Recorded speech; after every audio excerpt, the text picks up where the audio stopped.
Here comes more of Frank's Magic Bus on the Classic Rock Experience. Big 2012 release of the Grand Illusion and Pieces of 8 albums done all the way through by Styx in Memphis at a nice venue there as JY continues our conversation about how they did nail those 2 albums and did them all the way through without hardly taking a breath and how the project got off the ground.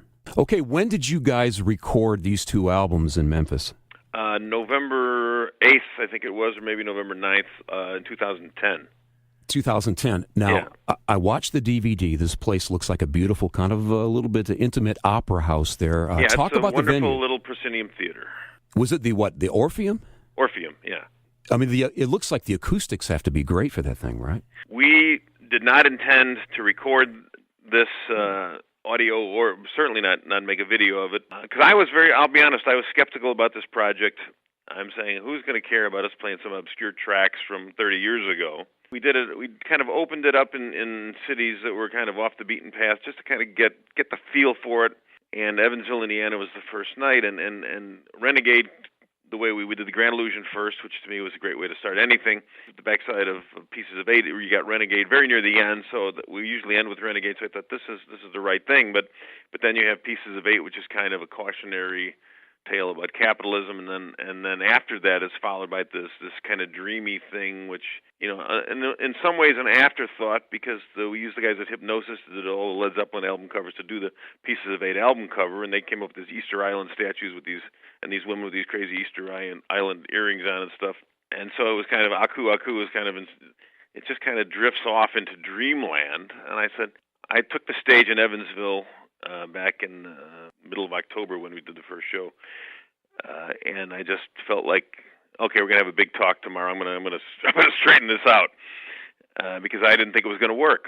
The audience, we got softer at the end, and there's the tremendous visual that Tommy sort of conceptualized, and my friend Steve Jones, who's a feature film producer and an animation director in this previous incarnation, put together, and the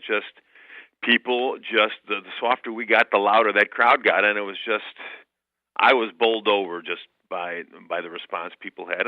But this LP is part of 6 million people bought the Grand Illusion, and it still continues to sell.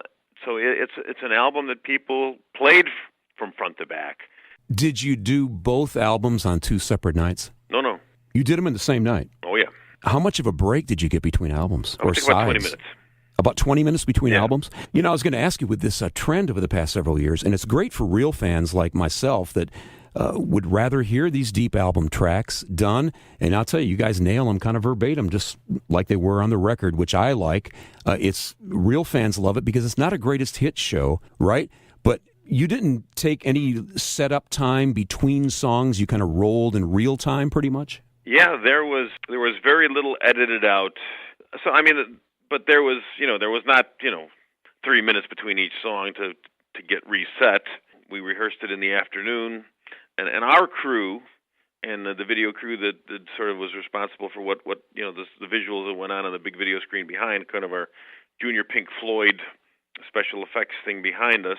It was winging it, and we knew at the end that if we had to do another take on something, we could go back and do it, and the audiences usually are kind of warm to that, and we wound up doing Renegade a second time, although I cannot remember which take we used, because I thought they were both good, and then the director thought he just missed me when I kind of went out of frame, and nobody covered me somehow in one part of my guitar solo in Renegade, but I can't even remember which one we used. But ultimately, I was not a big flaw, but we decided to go do it anyway. What the heck? Yeah. So no, there was, it was kind of, we just did a show like we do a show.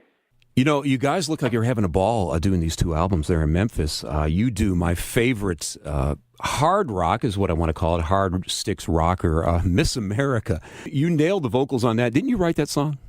I wrote that song, and yeah, that's kind of my claim to fame anyway, because that still remains one of our big rock songs in the set, particularly for guys. It's got that kind of badass, 4 on the floor, heavy guitars, big rockin' chorus, and kind of an angry sounding lead vocal.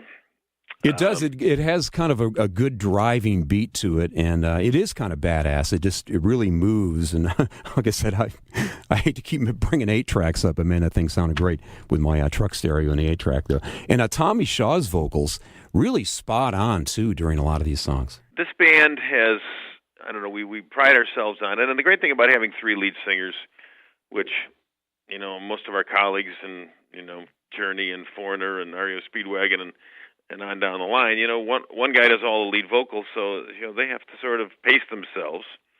But here Tommy sings and Lawrence sings and I'll sing, probably 2-3 songs in the night.